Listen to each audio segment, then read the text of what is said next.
What's up? Happy Friday, my brother. Hey there. Nice to see you. It's been a long time. I know it's only what 4 hours. 4 hours, yeah, something like that. 4, 5, 6, 6, 4. Same thing, right? We're back, We are, man.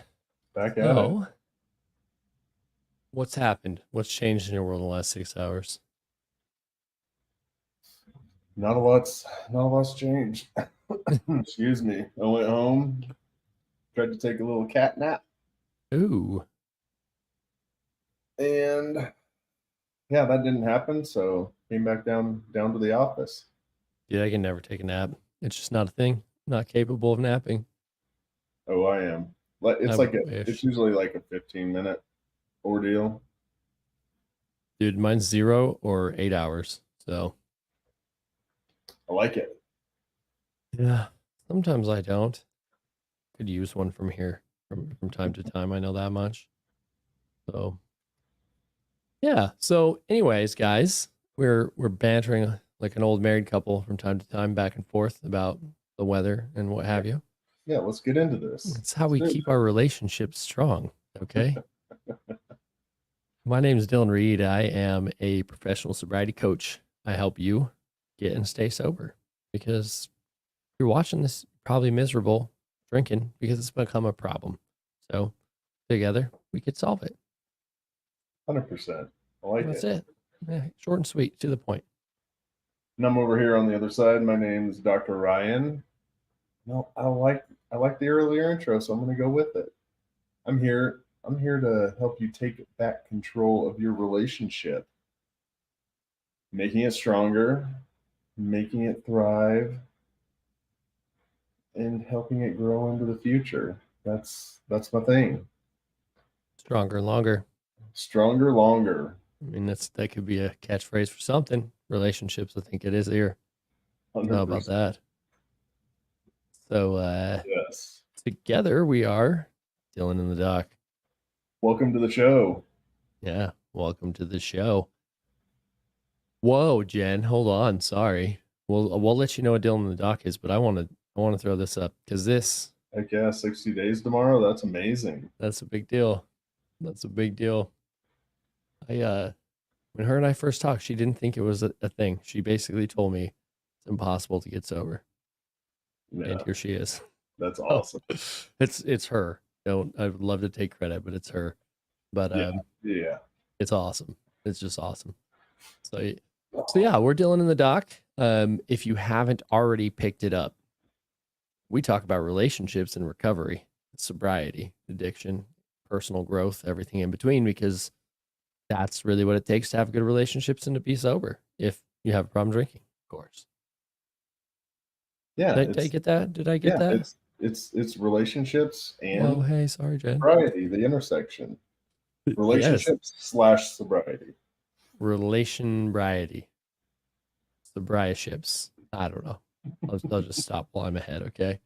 So yeah, today is the second to last late night live stream. Yes. Um, for now, I want to make that clear. For now, we're trying to gauge what days and what times and all that fun stuff. Then we'll let the world know when we're ready to know when we'll keep doing this. So Yeah. stoked. No, I guess it's third to last. This is Is that a thing? no, it's oh yeah, it Yeah, is. we got Sunday. We still got It Sunday. is. Yeah, Either way, it's we're coming to on an end. six we're on 16. This is 16 in a row. 16 live streams in a row. That's what's up. So yeah. Yep. Um, Wait, 16. No, we're at 14 right now. Sunday will be 16. we're so good at math and knowing third to last, seconds to last. I don't know. I mean, I always know about my meals. I can count those pretty good. But Yeah. How many did you have today? I have an invader over here. Um, I had a post workout shake, and then I had 4 meals, and I'll have a pre bedtime shake when I'm done Oh, here. you got them all in, even with the dentist, huh? Dude, it's tough. I'm not gonna lie. I was just the last one. I was really. Let's just say I'm full right now. Okay, I'm sitting down outside of my daughter's bedroom, trying to get them to go to sleep. eating on the floor. Yeah, do what you got to do. But yeah, If anybody that missed our live earlier, go back and make sure you watch it. We had a lot of fun on there talking about a shared vision for the future. yes, yeah, yeah. I loved that actually. I had a lot Not of that fun. I mean I've never had a segment that we've done that I have not enjoyed. I'm sorry, No, my 7-year-old is over here. He's relatively distracting right now. He thinks he's being sneaky, but I yeah, know what's up. it was awesome. Yeah, yeah. I mean, the way you break down just having goals together, strengthening the relationship together by having goals together, reevaluating was just amazing. Yeah, Um, it takes a lot. It takes a lot of the guesswork out of the relationship. yeah, yeah. That's it. So, where's everybody? Where's everybody from tonight? Who's all in here? Hit us up in the comments. I might have to send this little kid downstairs. You do you want to say hi? You want to stand up, wave real quick, and then you want to go downstairs? That's what you want to do. Okay. There you go. Okay, it's bedtime, buddy. Go. Okay, there we go. Sorry, distractions are gone. That's my oldest boy right there. So now we're back to the show. Now we're back. Yeah. Yeah. Where's everybody from? What do you got going on this weekend? Anything fun? Hit us up in the comments. I'm from Dallas, Texas. Alabama. I just moved back from Louisiana. You know what dawned on me? So I was like, yeah, man, down here in the South, they say Mr. Dillon, and it's so weird.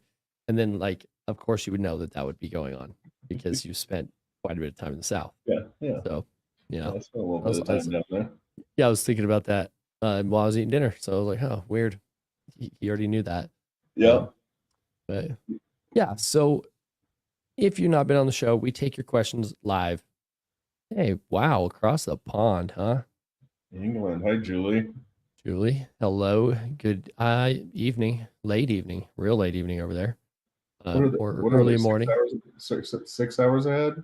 Yep. Yeah. So it'd be what, 3 a.m., something like that. Super early morning or super late evening. I don't know how it is for you. Or it could be kind of your day if you work graveyards, right? Yeah. If you haven't been on the show, we take questions. So drop them in the comments. There's nothing too big or too small. Talking relationships, talking recovery, we cover them all. I did that on purpose. I don't even feel bad about it. Still drinking, huh? Oh, That's all right. no. That's all right. Everybody's welcome here. Yeah. Yeah. I mean, that's why we're here. If people weren't still drinking, I wouldn't be here. I mean, I would be playing video games or something. I don't know. Probably not video games, but I'd be doing something else. Probably painting. But so today, you want to get into what do you want to get into? What are you in the mood for? What are you feeling? I let out last time. You let out last time, but so you're telling me it's going to be my fault. Last night we talked about comparison, perfection, procrastination. You had 6 days off, Julie. That is awesome. So I'm down for something. I'm down for something. You're down for something? Yeah, it's a. What about complacency? I like that. How does that strike you? I mean, it strikes me pretty good. I've got something to load up later, but yeah, let's do that. Yeah. Yeah. Well, I love. Yeah. I think it's applicable to both. Like I try to pick topics from my program or things that people have said to me that are applicable kind of in both areas. Yeah. Like I'm sure I can make a lot of these applicable, but complacency, yeah. So it's really like, so for one thing, like in relationships, right? After the initial relationship starts, like that excitement just kind of wears off. After the wedding, the excitement wears off. The thrill is gone. Well, yeah, well, not really the thrill is gone, but the excitement that we have is gone for the Yeah, relationship. It becomes like we think it runs on autopilot at some point for some reason, I hear that. I hear that. which is ridiculous. Oh, we got Jen. Jen's all about it tonight. Let's do it. Yes. All right. Australia, any advice on being more confident in meeting new people? I always feel so uncomfortable and tend to overdrink on dates, weddings, and social events. Dude, Leah, you can't, you want let's to take hit that that one? one. I want to hit it. I want to finish with complacency first, Yeah. because you've kind of already led the horse out of the stables. So let's run it around the track first. But what she asked actually is really in line with what I wanted to talk about, anyways. So, Leah, we Cool. will put a pin in that. I will mark it over here on our little sideboard so we don't forget it. And we'll come back to it as soon as we're done running this one. So, keep Yeah. taking her away. So, and I'm sure this complacency, so kind of the excitement wears off, and people stop putting effort into both their personal and their relationship growth. Right. So if you think about it, and we've talked a little bit about this, I think, when we talked about motivation, and I think we talked a little bit about it with comparison, but you you stop putting effort in. You go on a date, you start dating someone, you're putting effort into the way you look, you're putting effort into the way you act, you're dressing up, you are speaking well, you're not drinking a lot typically. Right. You're opening the door for her, you're paying for meals, you're doing these things, you're buying flowers, and of course, even when you get engaged, you kind of start doing some of this stuff again, but it goes away and you stop putting effort personally, right? You probably stop going to the gym, you stop learning things, you stop all the personal growth things that we stated, but you also stop the relationship growth. You stop trying to grow as a couple, you stop setting goals, you stop learning about one another, which is super, super important for the health of the relationship, to continually get to know one another. So I guess what I want to say is, don't become complacent in your relationship or your life. Like, complacency is the killer of success. Totally. Totally. Yeah, I mean, I will add some from the sobriety angle if you want. Yeah. I want to hear the sobriety side. I support everything you said, by the way. That Okay. I do not. Earlier today, I was like, man, the only thing people might think that's boring about our show is that Ryan and I never argue very much about like positions. So maybe we need to like get a drunk on the show that has a horrible relationship as like a third man. Just kidding. But we argue about things. Well, we know how to handle conflict. We're not as exciting to watch. It's not really an argue. It's a, hey, what do you think about this? Oh, yeah, I can see that side too. Yeah. I don't agree, but I can see it. Yeah. So complacency in sobriety is interesting because complacency both keeps us drunk and gets us drunk. It's like the way to end up in relapse, especially when it's not relapse. Like we've covered this previous in the show. Don't care if it offends anybody. If you've been sober for long enough, and I'm like saying 60 or 90 days, you're not relapsing anymore. It's not an accident. You're making a conscious choice. And we make that conscious choice through complacency. Whatever the things are that we do that help us stay sober usually has to do with accountability, self-responsibility, self-esteem, self-confidence, all of those self things, self-care, self-love.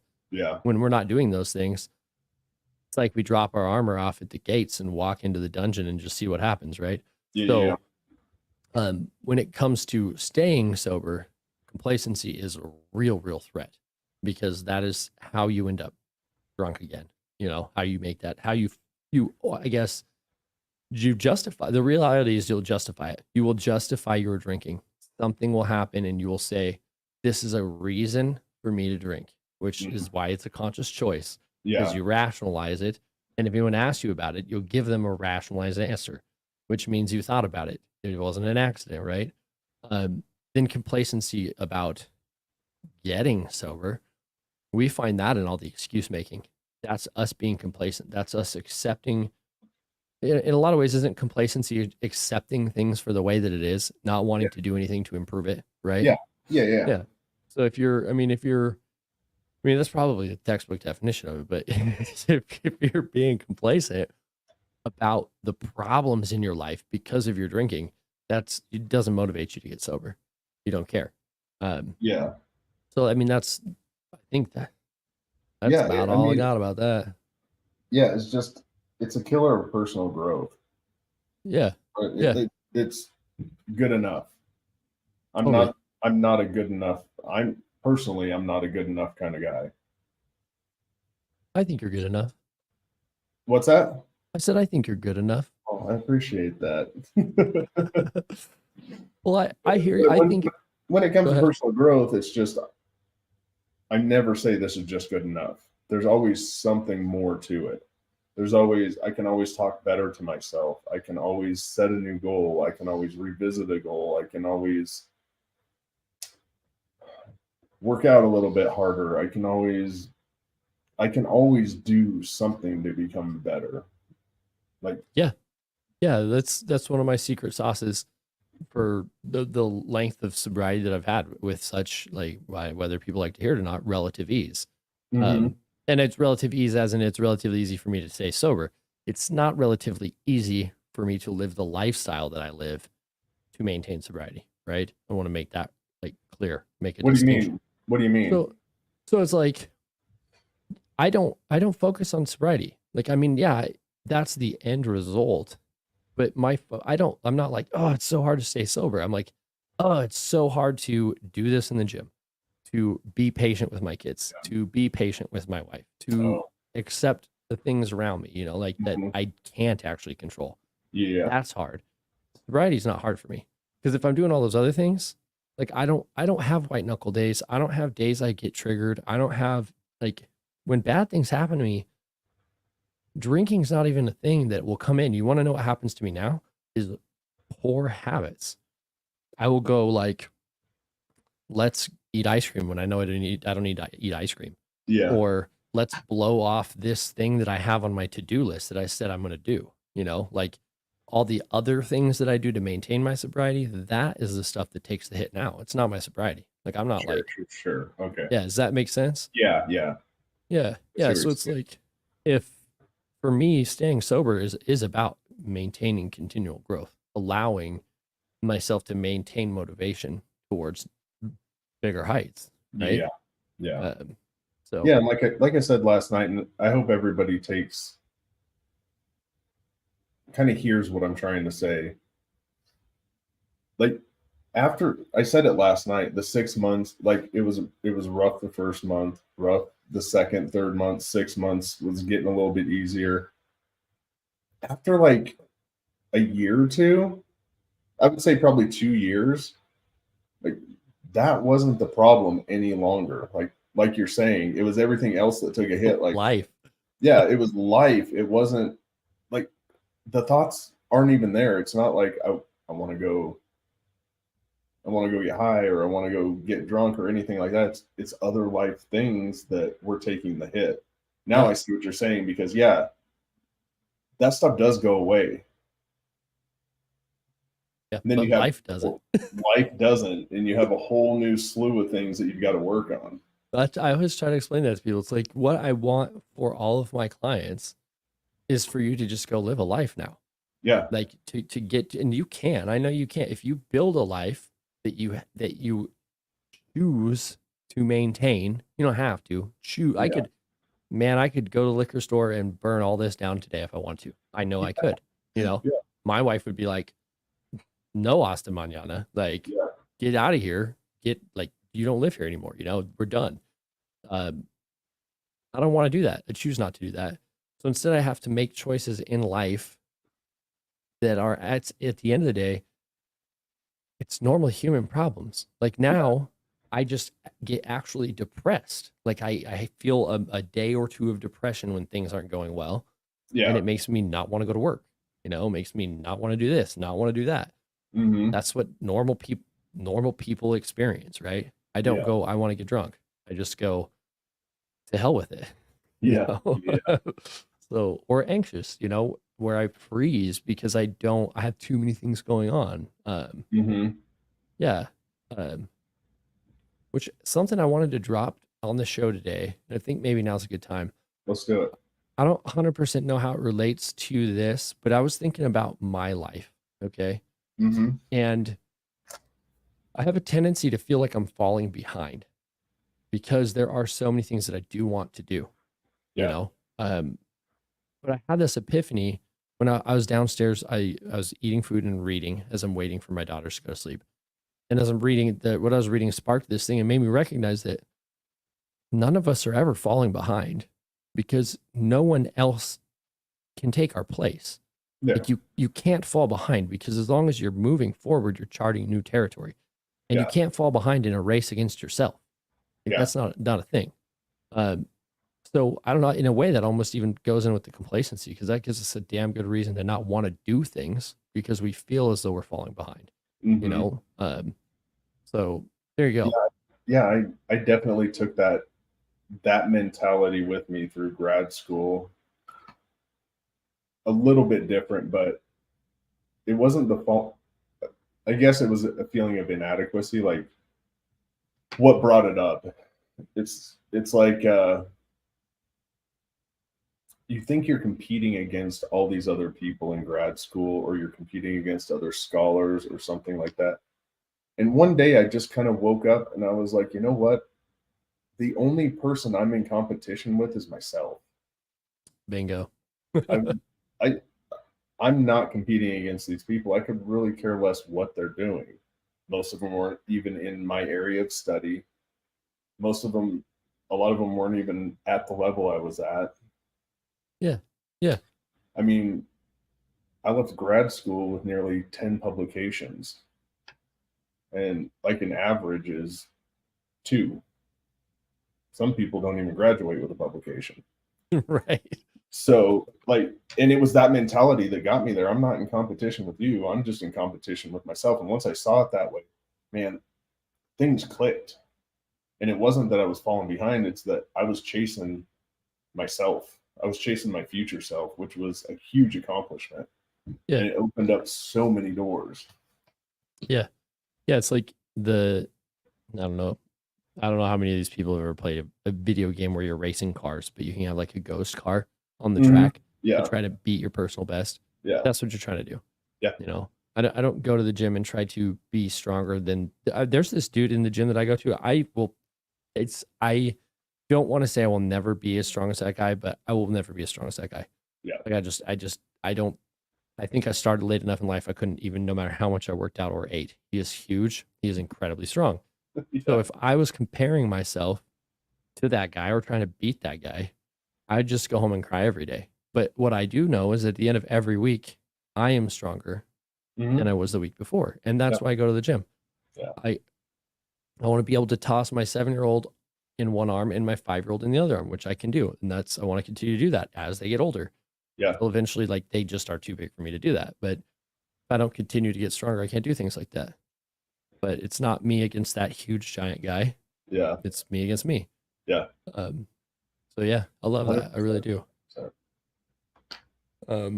Yeah. Well, and I think in a way, you have a better capability of managing the stress that you put yourself under when it's you versus you instead of you versus someone else. And like we talked about on the show earlier today, stress is a key component in growth, having a growth mindset, and it actually helps catalyze learning, Yeah. So cool. I mean, that's one of the very first things I hand out to my clients when they come in is the 8 daily habits. If those of you who don't have that, you're more than welcome to hit me up and I'll get it to you. And one of them is learning something new every day. You're listening to a podcast, you're reading, you're doing something to further your knowledge, to become a better, it's just becoming a better person overall. Yeah. Yeah. No offense to the TV watchers, but Benjamin Franklin didn't watch TV. No, none of the people we read about in the history books were watching TV. Yeah. You know, they were reading books, they were doing things to further themselves each day. Um, so that's complacency. We just killed half the show. We killed half the show on complacency. With complacency. I'm not mad about it. I think we're good. Are we there? I mean, are we there on Yeah, it? we're there. What do you got? So, I kind of revealed the, event response outcome kind of thing earlier. Uh-huh. So I kind of want to go into that framework a little bit more.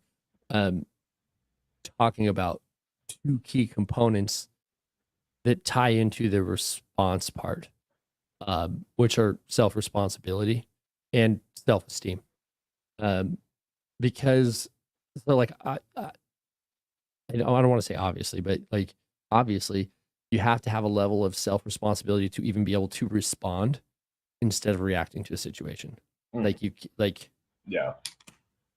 Reacting is our base nature. Like someone hits you, you want to hit them back. Responding is like having the dignity to not do that and like try to handle it in a more higher level way, right? I'm not saying people should hit anybody. I'm not giving anybody permission to hit people. Yeah.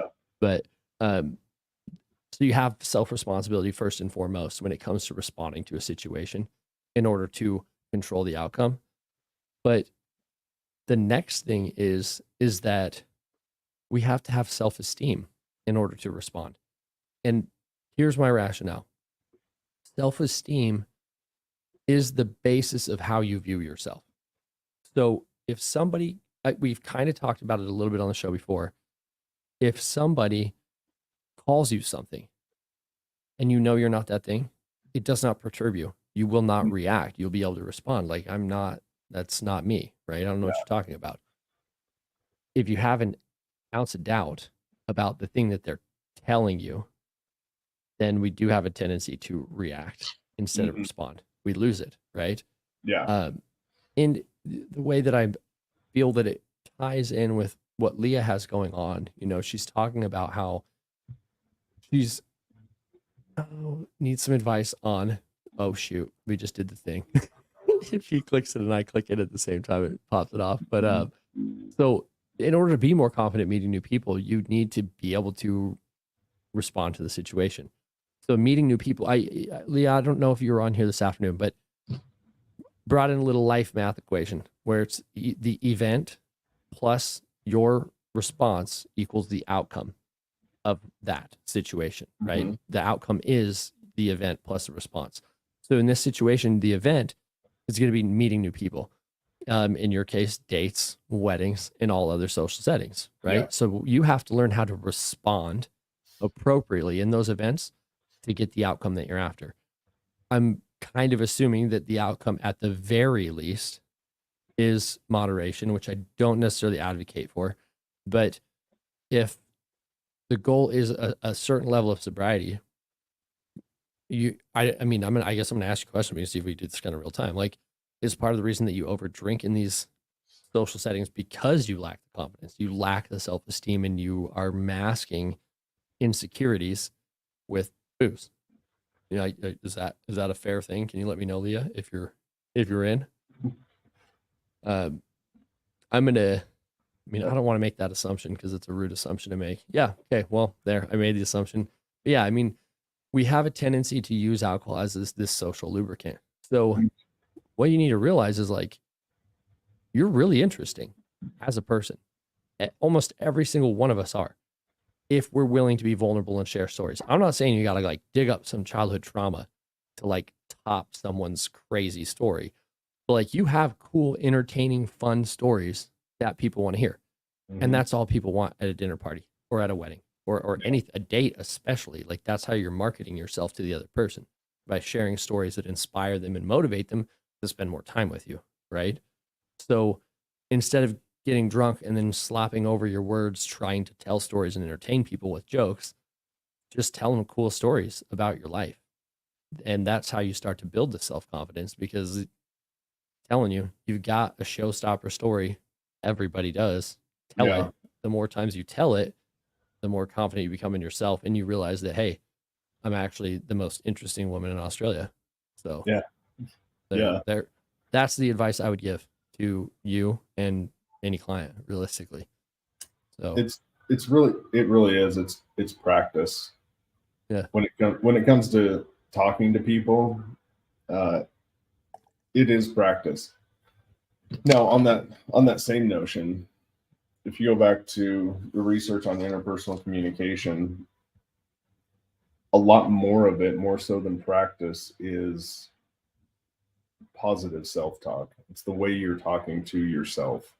yeah, yeah, I mean, and one good way to look at this is positive affirmations. Another good way is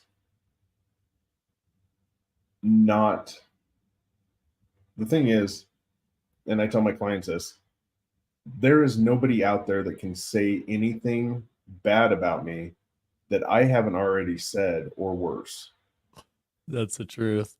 It's just, Unfortunately, but yeah, it's true. unfortunately it is. Like, Yeah, we talk terrible to ourselves, yeah, and that has a huge impact on our confidence and how we approach people and how we approach situations and how we respond.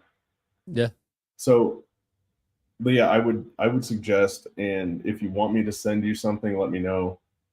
I have a positive self-talk activity or positive affirmations. I'm sure Dillon has some things. Um, they're super useful. A lot of people brush positive affirmations out kind of off, but they are so affirming, and so they build confidence so well that before you know it, you will be talking to people. yeah, yeah, yeah. I like I'm big on 1% better activities for building self confidence with my clients. Like if I was 1% better today, I could do Mhm. this with this. You know, I could do this with this. Mhm. And then the other thing is running through successes. Like I've never met with anybody that could not give me a whole litany of successes they've had in their life. We just have a tendency to not focus on those things. We focus on the pain because the pain lasts like it stings, it stays, it sticks with Mhm. us. Um, we choose to pick scabs and then we let the world around us pick scabs too. Yeah. Um, whereas we live in this weird humble world where I mean, and this is horrible, but I had a book. I felt so bad about myself at some point. In my it was in my addiction, in my drinking, like one of my lowest parts. I had a folder that said shit I'm supposed to care about, and it Yeah. was all these letters for honor roll. It was all these. It was fucking scholarships. It was all the shit that truly should have been on a wall. You know, like I should have been excited to share, but I had such a twisted. First of all, I had horrible self esteem at that point. I could not get my drinking under control, so I felt like a loser. Like I couldn't do the thing right. And then the other thing was like I grew up with a very unhealthy relationship with humility, like what that looks like, how that's Mhm. supposed to be. So I felt like I wasn't allowed to have like things that boasted about my own self and my accomplishments because I'm bragging, you know. I don't see it that way anymore. Like if you see behind Ryan, you know, he's got all the cool shit for his degree and that kind of stuff, and it should be there. That shit should be proudly displayed. I couldn't do that. So I put it in a folder and put the folder in an entertainment center in my basement that nobody ever went in.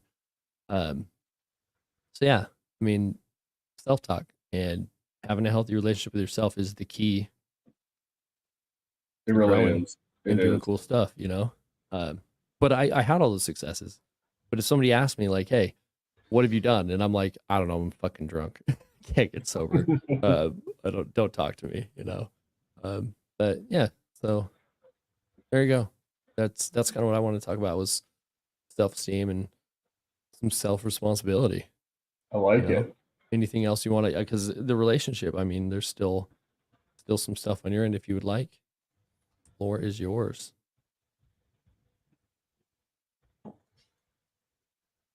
I mean,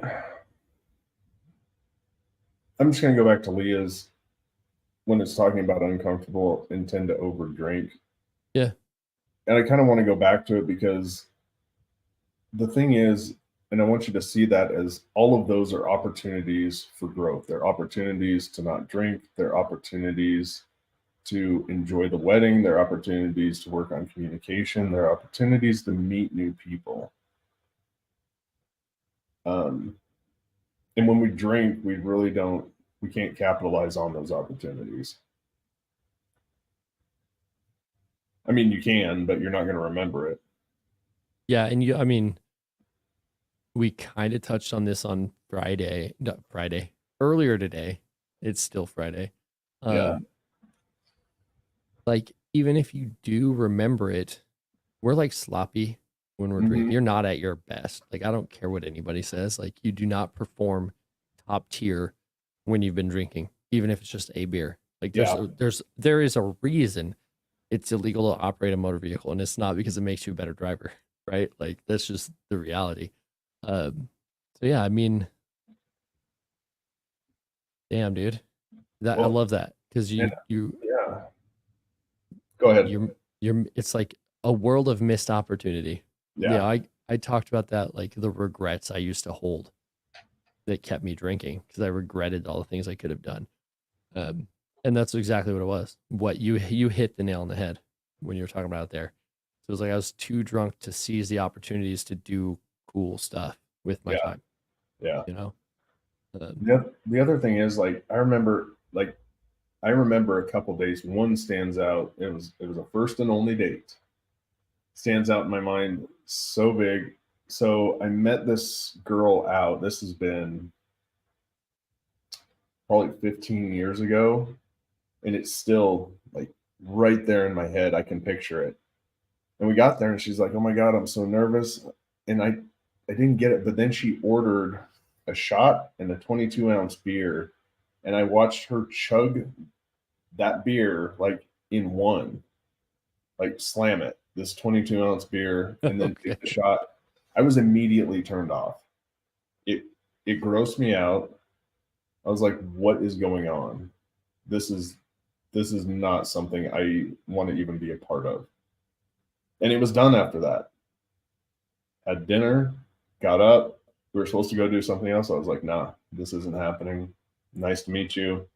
We'll talk to you later. Like, it's how you first impressions are huge, is what I'm trying to get at. And that is the missed opportunity, is that first impression. It's okay to be a little bit socially awkward or not have the words or be a little bit shy. All of those totally acceptable. That's who you are. You're trying to get this person, you're trying to let this person know who you are. Who you are is not a person who hopefully drinks all the time or acts like that all the time. Yeah. So you really miss an opportunity to showcase the amazing person that you are. Yeah, dude. Yeah. And you accidentally show something that you probably don't want to show. A side of you don't want to show. Yeah. Thanks for jogging my memory. Like thinking about two specific dates where I was that girl, except I was the guy. Oh, really? Oh, dude. Yeah. I was like, and I mean, I was drinking because I was nervous as hell. I mean, that's not a good excuse, but that was my coping mechanism. Mm-hmm. Yeah, definitely two dates where one was like a girl I liked, and one was like my first girlfriend, who then I went on a date with later on in life, and I just got hammered at dinner and then went home. I was just like, no. And I don't know. I could have gone out there, like she was going out, but I was like, I'll just go home. I'm too drunk to like continue hanging out with you. Yeah. And the other one, she dropped me off. She pretty much took Ryan's position, was like, yeah, you can go home. This has been not fun. We'll see you later. So, well, yeah, I'm glad. Yeah. I mean, there's been other ones. The drinking came out later and it just wasn't attractive to me. It wasn't a lifestyle I wanted. Yeah. And I want to remind you guys, I do drink. Yeah. Like, it's not that I'm totally against it. It's just that it was at a level that I was not comfortable with. Yeah. It didn't align with my personal and professional goals. Yeah. And I want to remind you guys that I don't drink. Yeah. but I still would do the same thing. Like, I don't know. I mean, I don't see my wife as less attractive if she has a couple drinks. Mm-hmm. But if she was getting sloppy, I'd be like, dude, what are you doing? Like, what is this? What is going on? You Yeah. know? And when I see other people getting sloshed, I'm like, it's not a good look on you. You don't know that, and hopefully you don't remember this in the morning. But yeah. So, what you want to do now? Where you want to go, man? It doesn't matter to me. I like where that was going. Then, I like miss opportunities. well, then I'm a let's huge take fan of that. it. I'm a huge fan of it because I think so many people miss opportunities in life. Kind of going back to what you were talking about with complacency, Hmm. um, with their response, with their response, uh, with everything. Like when you become complacent, when you react, right? It's a Yeah. reaction, not a response. You miss so many opportunities in life, in your relationship, all of these things. So, I mean, I like to tell people no matter what the situation is, look for an opportunity. Yeah. You just not go ahead. Oh, look for the opportunity. So I had, uh, uh, I can't say that. Anyways, yeah, like You're like story time. Wait, hold I up. was like story time. Wait, um, like in my own life, I look for opportunities for connection in my relationship. And I know I keep going back to this, but I love it so much because it's a great thing. There's an opportunity for me to connect with my girlfriend, and we were just talking about it. Um, Working out is huge. She loves it. It's a huge part of her life. She's in the gym 6 to 7 days a week. There was an opportunity for us to hang out together um, in the mornings. Though it was early, I still had an opportunity to A, support her, and B, I get to spend more time with her, which is always awesome. Yeah. So, like, it's a win-win.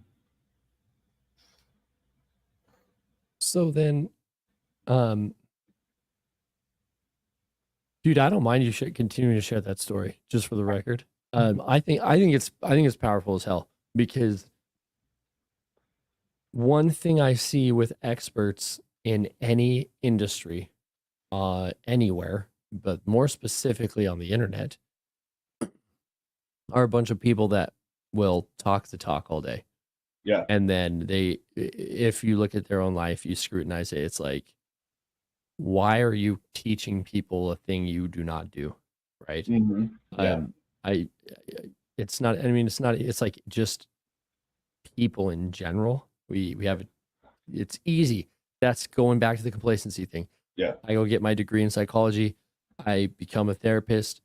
My life's in shambles while I'm trying to coach everybody else through theirs. That is a Yeah. very common trope in society, right? Yeah. Um, when you share that story, it tells me and everybody in the audience, like, you know what the hell you're doing. I don't think there's anything wrong with that. I think it's important for you to share that.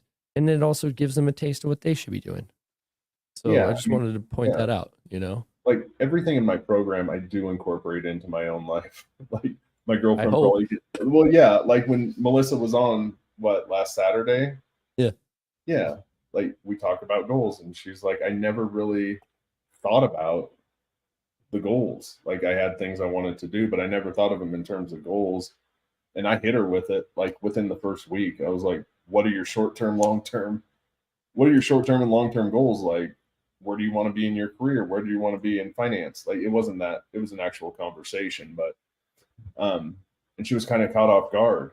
But since then, like, we talk about it regularly and we work on communication and we incorporate some of these things into our life, which I do it because I know it works. Yeah. Yeah. And this is something I want to work. And that's not to say there's never any problems. We've had our share of difficulties, but there's ways to Totally. work through it, Totally. right? Do you mind if There's I throw something up real quick? Yeah, hit it. Um, so I, for those of you not following the chat chain, Leah and I kind of having a little back and forth. She was telling me a story about her dad. So this is Okay. her clarifying. You know, her dad told her that she'll be in situations where she'll be around drinking, but to do it in moderation. And she finds it hard. She uses alcohol to help with anxiety. So I want to hit this from a couple different angles real quick. Yeah. I listen to a lot of recovery content. Like I don't just create my own stuff. I consume it. I'm pretty well like submersed in the world of habit, addiction, sobriety, all that stuff, right? So I heard this really compelling story the other day about moderation, and I thought it was dangerous, but it's hilarious. Um, I'm not advocating that anybody should do this. I want you to take the parable, take the lesson from the story I'm about to tell you. So this guy's having troubles with drinking. He knows he's having troubles with drinking. He won't take the action, but he's like pretty sure. I've been there. And what you're doing at that point, you're trying to validate that you don't have a problem. You're doing everything you can to grasp at straws. You're hiding behind your CV, your resume, like your family, your job, everything you can to make yourself a functional alcoholic so that you can keep doing it. You're looking for an excuse to be complacent, right? Yeah. So he goes to a therapist. They're talking about his drinking, and he tells his therapist like he's got control of his drinking. His therapist says, if that's true, good. I want you to have 3 drinks a night, but I want you to go to the store and I want you to get enough for the rest of the month. So this guy goes to the store, and I don't remember what his poison was at the time, but he goes and buys 90 of those little airplane bottles of his drink of choice. And the thing is like, oh, have 3, right? Yeah. Yeah, right, dude. Like I tried to do that. So when he's telling the story, I'm just laughing hysterically. Like before he even gets to like the end where you know what's going to happen. Yeah. He didn't drink 3, right? And he did what every one of us, I've done this. Like if it, almost anyone I've ever talked to that's had a therapist that was trying to use them to validate their drinking, he ghosted them. I did the same thing to counselors. Like as soon as they made me have to actually look at my problem, I didn't want to talk to him anymore. And they can't make me, you know, I was there by choice. So it's like peace. But I want to point that out because so many of us are like, oh, we want to moderate. Then like, how's that working out for you? Like, how is that working out for you? And if we're being honest, it usually never does. And we only trick ourselves into thinking we're moderating by only having enough around that we'll finish. So it's like, oh no, I'm in control because I only drink a pint a night. Bro, you only buy a pint a night. If you had a 5th, you would drink it all, you know, like don't fool yourself, right? Yeah. So I want to point that out about the moderation. Yes, it's going to be hard, especially if you've gotten to the point that your drinking has become a problem because it's a habit. It's like crossed that threshold. And a lot of us will use alcohol to help with our anxiety, but it actually makes our anxiety worse in the long term, even when we're sober. So I don't know if you've ever caught any of our segments talking about that in the past, but if you haven't, I just needed to drop that because your anxiety is worse because you drink. Yeah. Like the next time hopefully you don't drink, but if you do drink again, the next time you drink, monitor how long it helps with your anxiety. It's like a 20-minute relief. And then you're like back to anxiety land. Unless you drink more and drink more and drink more until you lose all the opportunities like we were talking about earlier. So that's all I got on that. I didn't want to get too lost from what we were talking about because it's been fun, but I did want to hit that. Yeah. Yeah. I think I got it. I think I did. Yeah. So there you go. I I like also got a chance to tell that story that I heard recently. So that was cool. I like it. Yeah. So, I think weaning in the beginning is a road to nowhere. Yeah. Honestly, from somebody who's been through it, had Slow success, way to Blackout City. and then came back. Like it's just. Yeah, I could get down to 1 beer. Yeah. And then that wasn't enough. So then it was a bottle. Yeah. Because I drank hard stuff. So if I was drinking beer, I was trying to quit. Like that's what was going on. Yeah. But then when I got to the 1 beer a night thing, it was like, no, I'm gonna go to the liquor store because I only had 1 beer. I could drive at that point. Like it's okay. So then I just go get a bottle and end up drunk. So didn't work. Yeah. I wouldn't be here. So wouldn't have had this on my 2023 bingo card. So yeah. Yeah. So back to complacency and all that stuff, or did we get derailed too much to get back there?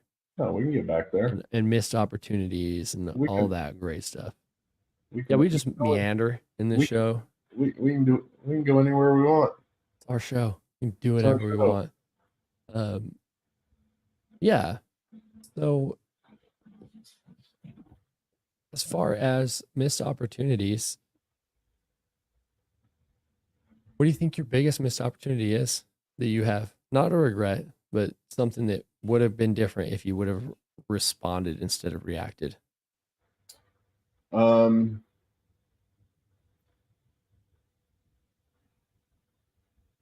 Don't mean to put you on the spot like that, but I did. That's a tough one because it is kind of like those are the big ones. Those are the missed opportunities are your regrets. Yeah. Yeah. A lot of Well, I those. mean, all I'm saying is don't hold on to it as a regret, right? Like it can be a regret, but I mean, I missed so many opportunities because I reacted. I missed an opportunity to stay on and help my parents grow their business. I didn't even know they had one. I don't know you well enough. I don't know most of that stuff. So yeah. So lifelong. My middle name's Decker, so my family started Decker Auto Glass. Hey. And then we owned Wyoming Glass. Hey, I know about that one too. Yeah. So I missed that opportunity. I've missed professional opportunities that I should have taken.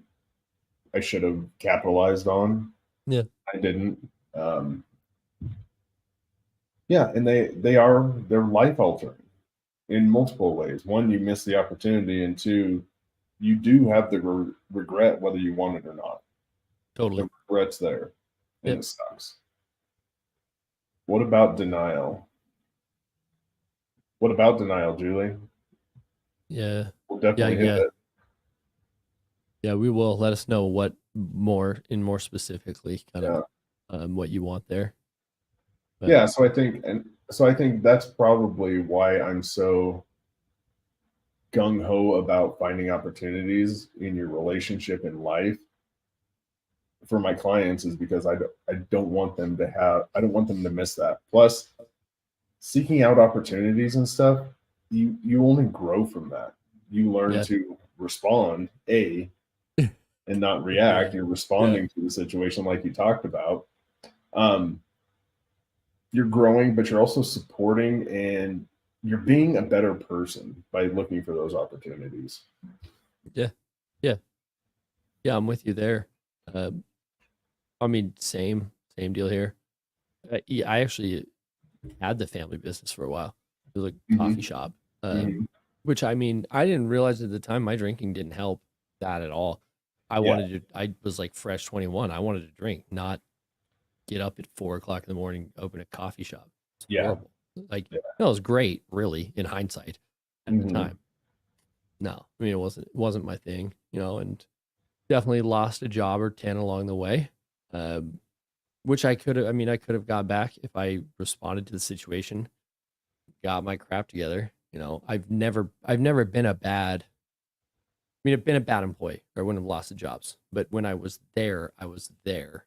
Yeah. I had to give, it was weird. I had this guy, he reached out to me and he was like, what would you do if you had this employee that was a fireball when they showed up, but sometimes they don't show up? And I said, what would you do to any other employee if that happened? Like the ones that aren't a fireball. And he's like, that's all I needed to hear. Right. And that's kind of what I would leverage, was the fact that I was good at the things I did. So therefore I think I was like bulletproof until I wasn't. But the reality is, if I would have got my crap together, I wouldn't have lost those things. But I don't want to go through and rehash all those. So, I mean, honestly, the story for mine is just like and kind, different in detail from Ryan's, as far as the things we missed out on. I want to talk about regret for a second, because it's like, I like how you mentioned that doesn't go away, because it doesn't. Like, you can't erase your memory. You have to learn to accept things. Yeah. That's like, for like, part of getting sober too. Like you got to be able to go, yeah, that sucks that those things happened. What do I do now? Otherwise, that stuff keeps you up at night. You know, Yeah. I still have moments where it stings. Like I will have a moment where I don't handle the thought of a missed opportunity as well as I normally do. Might dwell on it for a little longer than I need to or whatever, right? Hmm. Um, but we learn to accept them. Is that, I mean, is that kind of where you're at too? Yeah, yeah, you do learn to accept. I mean, it was the missed opportunity for me to support like my mom in her business. It was more of those missed opportunities, not so much the business. I mean, I have a ton of business knowledge and experience, so it was more of the personal parts to that I missed out on. But yeah, Totally. you do have to accept it, move on. Everybody else does, Yep. and know that it's usually you're the only one thinking about it, not the other people. Totally. Um, I want Yeah. to do this real quick. Well, wrong one. Well, that one. Um, I didn't always drink hard liquor. That was like end stage final phase of my drinking because the amount of alcohol that I wanted to consume to Hmm. reach the level of intoxication that I was chasing, I could not drink enough beer fast enough and keep it down because my stomach would get full. So that's why I drink hard liquor. Um, so I just want to, we do this weird thing where we try to create these distinctions about like different types of alcoholics based on different things they drink and different experiences. But at the end of the day, we're all about the same. I just wanted to point that out. Because when you're talking about movies, right? Um, I would do the same. I'd see him drink a beer, and I'd drink hard liquor. I Uh, just it's just cued me to want to drink, right? yeah, So yeah, yeah, and on that, like, so just so you know, Leah, again, I do still drink. Like, it's not hard for me to talk about it. Like, I'm in a completely different place. um, obviously, so that's not the sobriety thing. Isn't my thing. I'm all about relationships. Uh, that's why I leave all the sobriety to Dillon. I don't like talking about my past a whole lot and where I am just because I know the audience and I know what you're struggling with. And I don't feel like my path is the same path that everybody should be on because yeah, it is a difficult one. I've talked about it in previous episodes.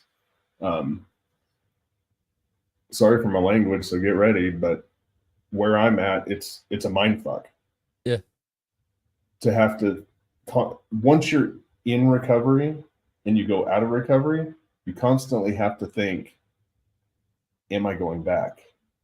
Have I drank too much? It's constantly right there on your shoulder, and I wouldn't suggest it to everybody. Um, that being said, no, I don't think about it at all, really.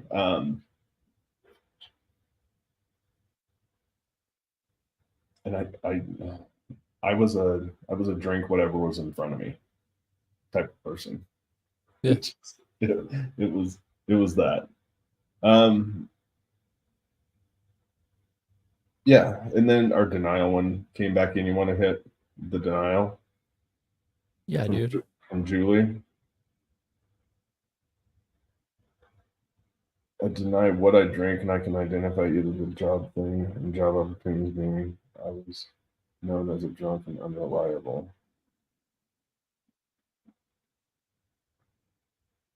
So I guess you're just in denial about your drinking in general. It sounds like. Yeah, Um, yeah, I mean that's the complacency thing. It's comfortable to pretend like. I mean, it's not even pretending. Just like turning a blind eye to what drinking has done to our lives. It allows us to stay on the merry-go-round, keep on drinking. yeah, It's like, oh, it's not that big. I would have lost that job anyways. That's yeah, the type of crap we tell ourselves. I lost a really good job, and it was like, it was my boss's fault when it's yeah, all said and done in my head. Like, no, if he treated me better, if this, if that, but none of the, if I got sober, I'd still have that job, right? Silly, silly stuff. Yeah. Yeah. And I Yeah. also think that if you can identify that you're in denial, you're answering a lot of your own questions right there. Yeah. That's it. I mean, you You, have a level of self-awareness necessary to get yeah. sober. Yeah. Like that's it. Because you're the like recurring pattern of just your reward system, your prefrontal cortex still kicking in. You're still using the rational part of your brain from time to time going, Yeah. oh wait, oh wait, you know. So yeah. We were at the top of the hour. What do Wow. you think? We Yeah, are. Um, time flies Kathy, when you're having fun. Kathy, keep those questions. I know we passed you over on the weaning thing. We kind of. We could hit it real quick if you want. Oh, okay. It's up to you. Or we can hit it tomorrow. I think I would hope maybe Kathy will be here tomorrow. Yeah, I was gonna say put a pin in it for tomorrow, and we can talk a little bit more about weaning if she really wants to. Yeah, dude, I'm game for that. Um, yeah, we can make that happen. I'll throw it up in our banners box real quick. Okay. And then Leah, I did send you a private message. I'll send you over those documents if you want. Just shoot me a message with your email address, and I'll send those over. One thing. I'm asking it to respond, and it's my computer's giving me the thing. Oh shoot, I feel really bad now. So there were so many. Oh, sorry, Kathy. There's so much going on. She tried to bring the weaning thing up a couple times, and I missed it. Yeah, I missed it too. I wasn't paying attention. I'm gonna put it up there. Yeah. So we'll get to that tomorrow. Kathy, my apologies. None of you are more or less important than one another. It's just when you're in the heat of the moment, you just can get lost sometimes, you know? Yeah. Yeah, we went down a conversation hole, and we're just now emerging. Yeah, totally. But yeah, thank you, Leah. It's great to see you, Otha. Thanks, Julie, Kathy, everybody that was here. We appreciate you. Yeah, big time. Truly. And as always, like seriously, get a hold of us. That's what we're here for. It's not just the lives. Both of us are coaches, and if you do need the help, make sure to make sure to reach out to us either in the DMs. Go to our website. We left a link in the top of the comments here on both of the lives where you can get a hold of both of us, see our bios and all that. Yep. It really is worth your time to try to get a hold of one of us if you do need that help. Yeah. And I'd like to thank you guys because I mean we're in the car, but in a lot of ways you guys are driving the show, Yeah. because I mean he and I could definitely get on here for hours on end and just BS because that's how the show came about in the 1st place, because we were doing that. Yeah. But having you guys guiding the course in a way that best suits you to help you is what this is really all about. So yeah, it's like choose your own adventure. Choose your own adventure show. What do you want Dillon and the doc to talk about? So cool. Well, we'll get out of here. Thank you guys for coming in and tapping into our databases to see what we had. We'll see you guys tomorrow night, same time, hopefully. Have a good night. Be safe this weekend.